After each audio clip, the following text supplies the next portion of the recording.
Assalamualaikum warahmatullahi wabarakatuh. Perkenalkan, nama saya Sri Rizky, NIM belakang 051. Saya mahasiswa IAIN Salatiga. Saya dari jurusan Pendidikan Guru Madrasah Ibtidaiyah, Fakultas Tarbiyah dan Ilmu Keguruan. Saya membuat video ini adalah untuk memenuhi tugas akhir mata kuliah saya, yaitu Pendidikan Anak Berkebutuhan Khusus. Adapun yang akan saya bahas kali ini adalah tentang sejarah pendidikan ABK di dunia dan di Indonesia, dan kemudian anak berkebutuhan khusus yaitu anak tunarungu. Nah, teman-teman, sebelum saya menjelaskan lebih dalam tentang penjelasan saya kali ini, saya akan memberitahu dulu nih sebenarnya apa sih itu pengertian dari ABK. Nah, pengertian dari ABK adalah anak berkebutuhan khusus yang merupakan kondisi di mana anak memiliki perbedaan dengan kondisi anak pada umumnya, baik itu dari faktor fisik, kognitifnya, maupun psikologisnya. Oke, next kita lanjut ke pembahasan kita, yaitu tentang sejarah pendidikan ABK di dunia. Jadi teman-teman, ada beberapa negara di mana negara tersebut adalah tempat awal mula berkembangnya pendidikan ABK di dunia. Jadi, negara pertama itu adalah negara Skandinavia. Kemudian ada negara Amerika Serikat, selanjutnya ada negara Inggris, kemudian Bangkok, dan terakhir adalah Indonesia. Nah, kemudian dari Indonesia ini menyebarlah ke seluruh dunia.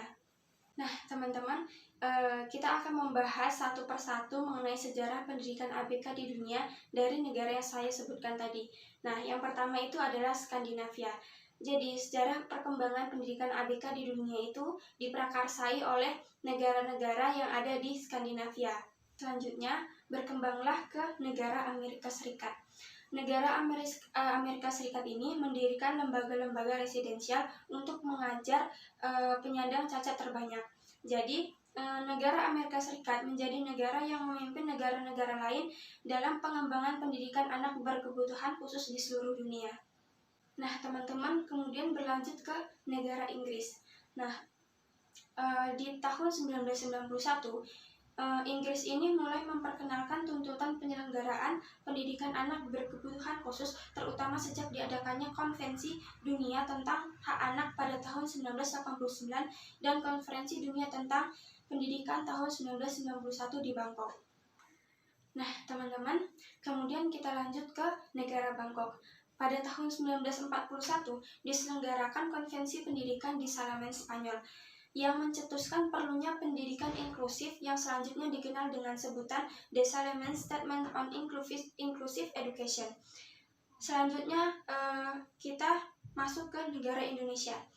Di negara Indonesia itu pernah mendirikan program pendidikan terpadu yang sesungguhnya yang pernah diluncurkan di Indonesia pada tahun 1980-an. Nah, tetapi pada program pendidikan ini ternyata kurang berkembang. Nah, dan baru mulai tahun 2000 dimunculkan kembali dengan mengikuti kecenderungan dunia. Oke, next kita lanjut tentang sejarah pendidikan ABK di Indonesia. Jadi, teman-teman, perlu diketahui ya, di Indonesia itu sejarah perkembangan luar biasa dimulai ketika Belanda masuk ke Indonesia pada tahun 1596 sampai 1942. Nah, mereka ini memperkenalkan sistem persekolahan dengan orientasi barat. Untuk pendidikan anak berkebutuhan khusus, Indonesia itu membuka lembaga-lembaga khusus. Kemudian terdapat sekolah luar biasa di Indonesia yang dikelompokkan menjadi 6. Yang pertama itu ada tunanetra, kedua ada tunarungu, kemudian ada tunagrahita, tunadaksa, tunalaras, dan tunaganda. Nah, yang akan saya bahas yaitu mengenai tunarungu. Sebelum kita membahas tentang tunarungu, kita perlu mengetahui sebenarnya apa sih itu tunarungu. Teman-teman, tunarungu itu adalah istilah yang menunjuk pada kondisi ketidakberfungsian organ pendengaran atau telinga seseorang. Nah, kondisi ini menyebabkan orang tersebut mengalami hambatan atau keterbatasan dalam merespon bunyi-bunyian di sekitarnya. Kemudian, kita akan membahas mengenai karakteristik dari anak tunarungu. Jadi, ada salah satu tokoh yang menyatakan bahwa karakteristik anak tunarungu ini pada umumnya memiliki kelambatan dalam perkembangan bahasa bicara bila dibandingkan dengan perkembangan bicara anak-anak normal pada umumnya.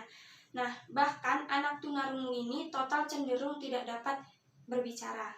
Next, kita kita lanjut mengenai penyebab terjadinya tunarungu dan upaya apa yang bisa kita gunakan untuk mencegah terjadinya tunarungu. Teman-teman, ada beberapa sebab dan upaya yang bisa kita gunakan untuk mencegah terjadinya tunarungu. Nah, kita akan membahas sebabnya terlebih dahulu. Apa sih sebenarnya penyebab terjadinya anak tunarungu ini?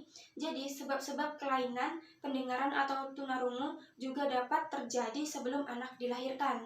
Nah, bisa juga setelah anak dilahirkan. Kemudian, upaya apa sih yang dapat kita gunakan untuk mencegah terjadinya tunarungu ini? Nah, upaya yang dapat kita lakukan adalah kita dapat mencegahnya itu pada saat kita sebelum menikah atau disebut dengan pranikah, kemudian pada saat hamil atau yang disebut dengan prenatal, kemudian persalinan, dan setelah kelahiran. Nah, ada beberapa layanan bimbingan yang dapat kita berikan pada penderita tunarungu, yaitu yang pertama ada bimbingan komunikasi, kemudian ada bimbingan pribadi, kemudian bimbingan pekerjaan, dan bimbingan layanan khusus. Jadi itu yang bisa saya sampaikan, teman-teman. Semoga apa yang saya sampaikan ini bisa bermanfaat untuk teman-teman semua dan bisa berguna untuk teman-teman kelak menjadi seorang ibu, bisa menjaga kesehatan. Dan saya mohon maaf apabila banyak kesalahan dalam penyampaian materi saya kali ini. Saya mohon maaf yang sebesar-besarnya. Kurang dan lebihnya inilah yang dapat saya sampaikan. Wabillahi taufiq wal hidayah. Wassalamualaikum warahmatullahi wabarakatuh.